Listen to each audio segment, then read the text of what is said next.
ప్రశాంత్ కిషోర్ ఒక స్పెషల్ ఫ్లైట్లో గన్నవరం దిగి అక్కడ చంద్రబాబు నాయుడు గారిని కలిశారు. ఆ ఫ్లైట్ ఎవరిది అంటే బీజేపీ నాయకులది అన్నట్టుగా వైసీపీ వాళ్ళు బయటికి వార్తను లీక్ చేశారు. ఇది ఎంతవరకు నిజం? అసలు ప్రశాంత్ కిషోర్ చంద్రబాబు నాయుడు గారిని ఎందుకు కలిశారు, ఏంటి వెనక ఏం జరుగుతుంది, ఈ అంశానికి సంబంధించి మనతో మాట్లాడడానికి ఈరోజు మనతో పాటు ఉన్నారు senior journalist, senior political analyst CS Rao గారు ఉన్నారు. వారితో మాట్లాడదాం. నమస్తే అండి. నమస్తే సౌజన్య.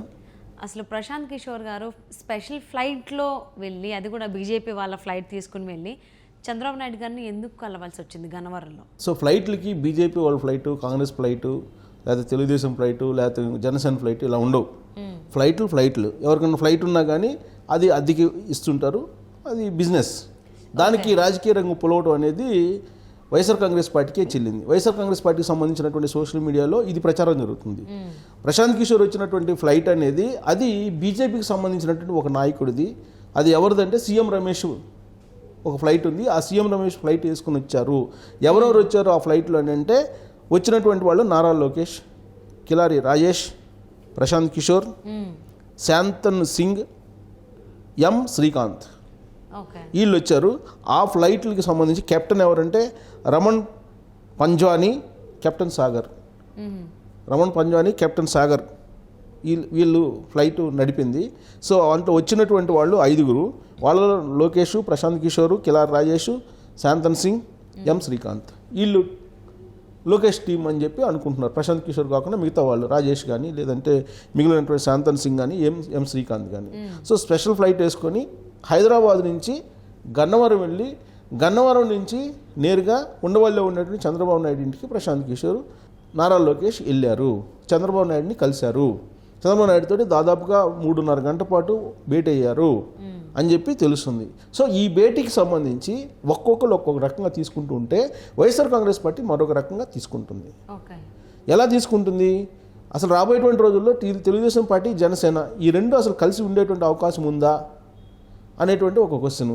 పైగా బీజేపీని కూడా కలుపుకోవాలనేటువంటి ప్రయత్నం చేస్తున్నారు. అందుకే బీజేపీకి సంబంధించినటువంటి ఎంపీ ఎవరైతే ఉన్నారో సీఎం రమేష్, ఆయన ఫ్లైట్లో వచ్చారు కాబట్టి అసలు ఆయన బీజేపీలో ఉంటూ ప్రశాంత్ ఇక్కడ తెలుగుదేశం పార్టీకి పంపించడం ఏంటి ఫ్లైట్ని అనేటువంటిది ఒక లాజిక్ని వైఎస్ఆర్ కాంగ్రెస్ పార్టీ తీస్తూ ఉంది. సో వాళ్ళ పత్రికలు కూడా రాశారు. వాళ్ళ పత్రికలు కూడా ఇవాళ దీని గురించే రాశారు. ఈ స్పెషల్ ఫ్లైటు ఇది బీజేపీ ఫ్లైటు. సో బీజేపీతోటి కాపురం చేస్తూ ఇంకో చోట ఇంకో ప్రేమ నడిపిస్తున్నాడు ఆ ఎంపీ. ఇలా అన్నీ రాస్తూ ఒక ఆర్టికల్, పెద్ద ఆర్టికల్ ఒకటి రాయడం జరిగింది. అది రాస్తూ మధ్యలో హరిరామ జోగిని కూడా తీసుకొచ్చారు. హరిరామ జోగిని ఎందుకు తీసుకొచ్చారు ఈ మధ్యకాలంలో? హరిరామ జోగయ్య ఒక 60 సీట్లు కావాలని ఒక లెటర్ రాశాడు జనసేన పవన్ కళ్యాణ్కి. మీరు 20కి 25 ఒప్పుకోవద్దు, అసలు మిమ్మల్ని ముఖ్యమంత్రిగా చూడాలని చెప్పేసి జన సైనికులు అనుకుంటూ ఉన్నారు. మీరు 20-25 పొత్తులో భాగంగా సీట్లు తీసుకుంటే మీరు సీఎం ఎలా అవుతారు? పైగా మీరు సీఎంగా ఇస్తే తీసుకుంటాం అంటున్నారు, కానీ నాకు కావాలని చెప్పి మీరు అడగట్లేదు. పైగా విజయోత్సవ సభలో, యువగళం విజయోత్సవ సభలో మీరేమో లోకేష్ని ఆకాశానికి ఎత్తేసారు.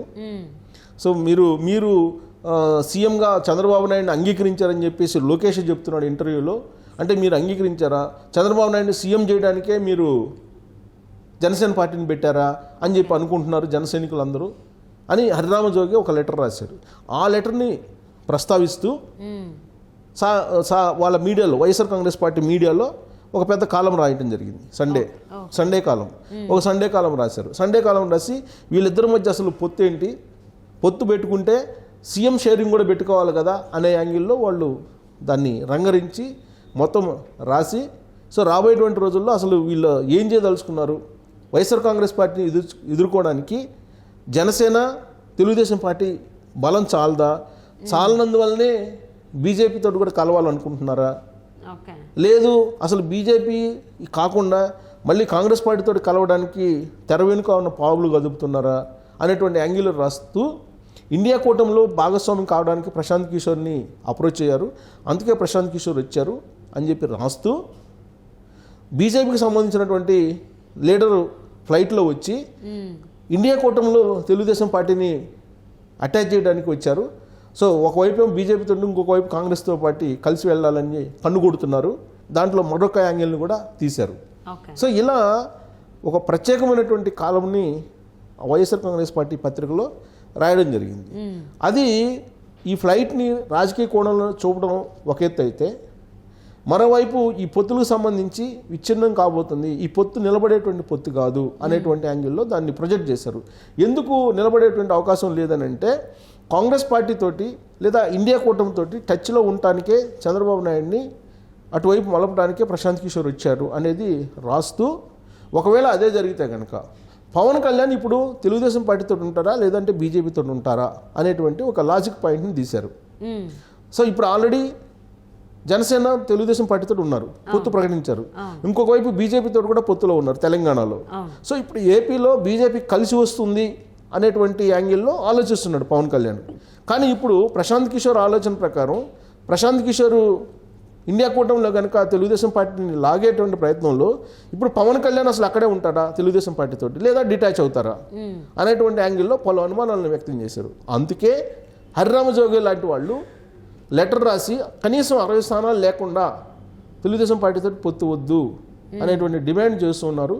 సో జన సైనికులు కూడా అదే ఆలోచనతో ఉన్నారు, సైనికులు కూడా అదే కోరుకుంటున్నారు. కాబట్టి రాబోయేటువంటి రోజుల్లో ఈ పొత్తు నిలబడదు. ఒకవేళ నిలబడినా కానీ జన సైనికులు పనిచేయరు తెలుగుదేశం పార్టీకి అనేటువంటి యాంగిల్లో ఆ ఆర్టికల్ మొత్తం ప్రొజెక్ట్ చేసి దాన్ని ప్రశాంత్ కిషోర్ యొక్క భేటీని, చంద్రబాబు నాయుడు ప్రశాంత్ కిషోర్ యొక్క భేటీని భిన్న కోణాల నుంచి బయటికి తీసుకొచ్చి, ఇది నరేంద్ర మోడీ కన్నుగప్పి కాంగ్రెస్ పార్టీతోటి కన్నుగొడుతూ ఉన్నారు తెలుగుదేశం పార్టీ అనేటువంటి కోణంలో తీసుకెళ్లారు. అంటే ఒక అనుమానాన్ని క్రియేట్ చేసేటువంటి ప్రయత్నం చేస్తున్నారు. రాబోయేటువంటి రోజుల్లో ఒకవేళ బీజేపీ జనసేన తెలుగుదేశం పార్టీ కలిసి వెళ్తాయేమో అనేటువంటి ఒక అనుమానంతో ఇలాంటి ఒక కోణాన్ని బయటికి తీసి నరేంద్ర మోడీ కన్ను కప్పి కాంగ్రెస్ పార్టీతో కలిసి వెళ్ళడానికి ఒక దూతగా ప్రశాంత్ కిషోర్ వచ్చారు. సో ప్రశాంత్ కిషోర్ జాతీయ స్థాయి రాజకీయాల్లో కీలకం కాబోతున్నారు. కాబట్టి జాతీయ స్థాయిలో కాంగ్రెస్ తోటి చంద్రబాబు నాయుడు కలిపేటువంటి ప్రయత్నం చేస్తున్నారు అనేది ఒక ప్రొజెక్ట్ చేశారు. ఎందుకు చేశారు ఆ ప్రొజెక్షన్ అంటే, వాస్తవంగా తెలుగుదేశం పార్టీ కాంగ్రెస్ పార్టీని వ్యతిరేకిస్తూ పుట్టినటువంటి పార్టీ, భావజాలాలు డిఫరెంట్.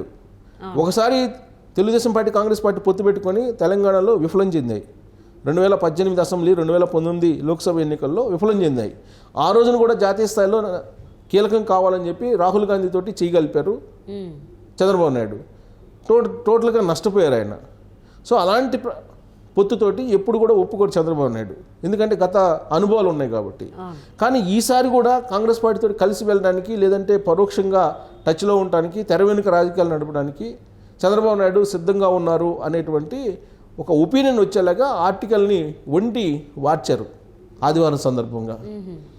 సో దాంట్లో కాంగ్రెస్ పార్టీతో టచ్లో పెట్టుకోవడానికి ఇదంతా నాటకం ఆడుతున్నారు, కాంగ్రెస్ పార్టీతో జాతీయ స్థాయిలో ఏదో చేయాలని చెప్పి చంద్రబాబు ప్రయత్నం చేస్తున్నారు అని ఇన్ని కోణాలని వాళ్ళిద్దరు, అంటే ఆ ఫ్లైట్కి సంబంధించి ఫ్లైట్లో రావడం దగ్గర నుంచి వాళ్ళు జరిగినటువంటి భేటీ దగ్గర వరకు మాట్లాడుకోవడం జరిగింది.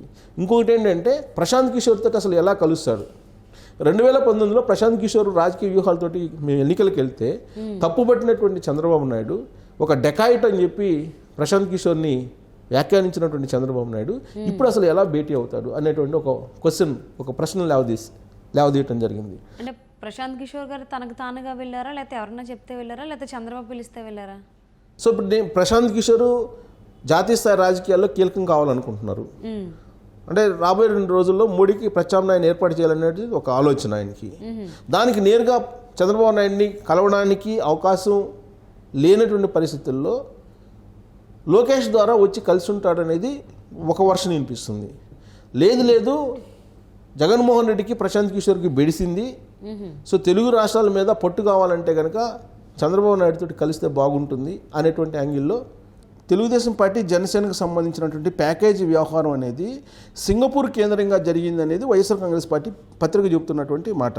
అందుకే సింగపూర్ కేంద్రంగా చేసుకుని జరిగినటువంటి ఒప్పందాల్లో భాగంగానే ప్రశాంత్ కిషోర్ తాడేపల్లి వచ్చారు, తాడేపల్లి నుంచి ఆల్రెడీ ఉండవల్లికి వెళ్ళారని చెప్పి తెలుస్తుంది. సో ఎలాంటి డీల్ జరిగింది, ఈ డీల్స్ అన్నీ కూడా సింగపూర్ బేస్ చేసుకునే జరుగుతున్నాయి. సింగపూర్లో ఏదో ఆస్తులు ఉన్నాయి చంద్రబాబు నాయుడికి, వాటిని ఏదో పవన్ కళ్యాణ్కి షిఫ్ట్ చేస్తున్నారు అనేటువంటి యాంగిల్లో వైఎస్ఆర్ కాంగ్రెస్ పార్టీకి సంబంధించినటువంటి పత్రిక ప్రొజెక్ట్ చేయడం అనేది, ఆ ప్యాకేజీల వ్యవహారం కూడా ప్రశాంత్ కిషోర్కే అన్వయిస్తూ ఈ మొత్తం ఎక్స్పోజ్ చేయడం జరిగింది. దీంతో రకరకాల అనుమానాల్ని వ్యక్తం చేస్తున్నారు ప్రశాంత్ కిషోర్ అలాగే చంద్రబాబు నాయుడు మధ్య జరిగినటువంటి భేటీని. వచ్చాడనేది ఇంకొక వర్షన్ అనిపిస్తుంది. సో ఇప్పుడున్నటువంటి పరిస్థితుల్లో జగన్మోహన్ రెడ్డిని ఎదుర్కోవాలంటే, జగన్మోహన్ రెడ్డిని గద్దె దింపాలంటే ఆయన బలహీనతలు బలాలు బాగా తెలిసినటువంటి రాజకీయ వ్యూహకర్త ప్రశాంత్ కిషోర్. కాబట్టి ప్రశాంత్ కిషోర్ని మనమే అట్రాక్ట్ చేసి మనమే తీసుకుంటే బాగుంటుందని చెప్పి తెలుగుదేశం పార్టీ భావించి ఆయన పిలిపించిందని ఇంకొక వర్షన్ వినిపిస్తుంది. సో ఇలా పలు రకాల కోణాలు వినిపిస్తున్నాయి.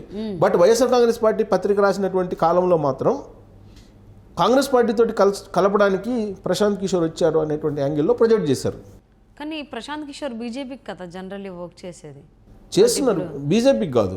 ఆయన ఇప్పుడు అసలు ఏ రాజకీయ పార్టీకి దూరంగా ఉన్నాడు. నేను రాజకీయ వ్యూహకర్తగా ఉన్నానని చెప్పి ఆల్రెడీ 2 years బ్యాక్ అనౌన్స్ చేసేసి ఆయన సొంత పార్టీ పెట్టుకొని బీహార్లో పాదయాత్ర చేశారు. పాదయాత్ర చేసి అక్కడ వర్కౌట్ కాదని చెప్పేసి మానుకొని ఇప్పుడు ఆయన ఏంటంటే జాతీయ స్థాయిలో మోడీకి వ్యతిరేకంగా ఒక కూటమిని తయారు చేయాలి బలమైంది అని యాంగిల్లో ఆయన వెళ్తున్నాడు. దాంట్లో భాగంగా ఆయన ఏదో ప్రయత్నాలు చేస్తున్నారు. బట్ ఆయన టీం ఏదైతే ఉందో ఆయన టీం ఆల్రెడీ వైఎస్ఆర్ కాంగ్రెస్ పార్టీకి పనిచేస్తుంది. అలాగే ఇక్కడ రాబిన్ శర్మ తెలుగుదేశం పార్టీకి కూడా వ్యూహకర్తగా ఉన్నారు. అక్కడ వేరే ఉన్నారు. అక్కడ ఋషిరాజ్ పనిచేస్తున్నారు.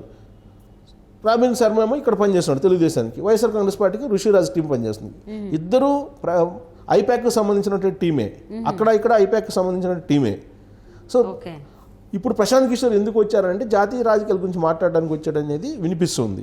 దీన్ని వైఎస్ఆర్ కాంగ్రెస్ పార్టీకి సంబంధించినటువంటి పత్రిక విభిన్న కోణాల్లో దాన్ని రంగరిస్తూ మళ్ళీ చంద్రబాబు నాయుడు కాంగ్రెస్ గూటికి లేదంటే కాంగ్రెస్తో టచ్లో ఉండడానికి ప్రయత్నం చేస్తున్నాడు, వాళ్ళిద్దరు కలయిక అందుకేను అనేటువంటి ఒక కోణాన్ని లాజిక్ని తీసేసి ఇప్పుడు అది బీజేపీ వాళ్ళ ఫ్లైట్లో వచ్చి కాంగ్రెస్ పార్టీతోటి మంత్రాలు సాగిస్తున్నాడు అంటే వాళ్ళతో ప్రేమ నటిస్తూ ఇటు కన్ను కొడుతున్నాడు కాంగ్రెస్కి అనేటువంటి యాంగిల్ ఆ పదాలను కూడా ఉపయోగించారు. సో కాబట్టి అంటే వీళ్ళంత డ్యామేజ్ చేయడానికి ప్రయత్నం చేశారు ఆర్టికల్. అంటే ప్రశాంత్ కిషోర్ని ఎంత డ్యామేజ్ చేయాలో ఎన్ని రకాలుగా ప్రశాంత్ కిషోర్ని కాదు, ఇక్కడ తెలుగుదేశం పార్టీని చంద్రబాబు నాయుడిని డ్యామేజ్ చేసేటువంటి ప్రయత్నంలో భాగంగా ఇవన్నీ చెప్పారు. పూర్వం డెకైట్ అన్నావు కదా, బీహార్ డెకైట్ అని చెప్పి అన్నావు కదా ప్రశాంత్ కిషోర్ని, ఇప్పుడు ఎట్ట కలిసావు?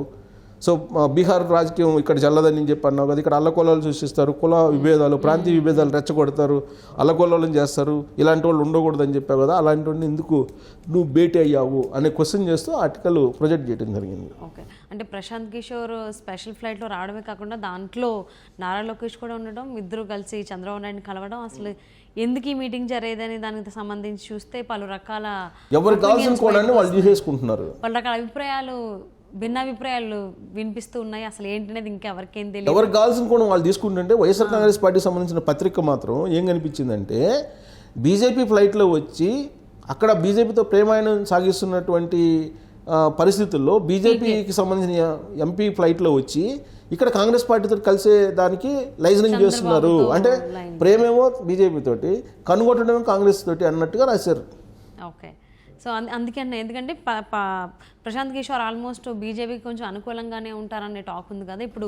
దాంతో అలా ఉంటూ నువ్వు పక్క కాంగ్రెస్కి అనుకూలంగా చంద్రబాబుని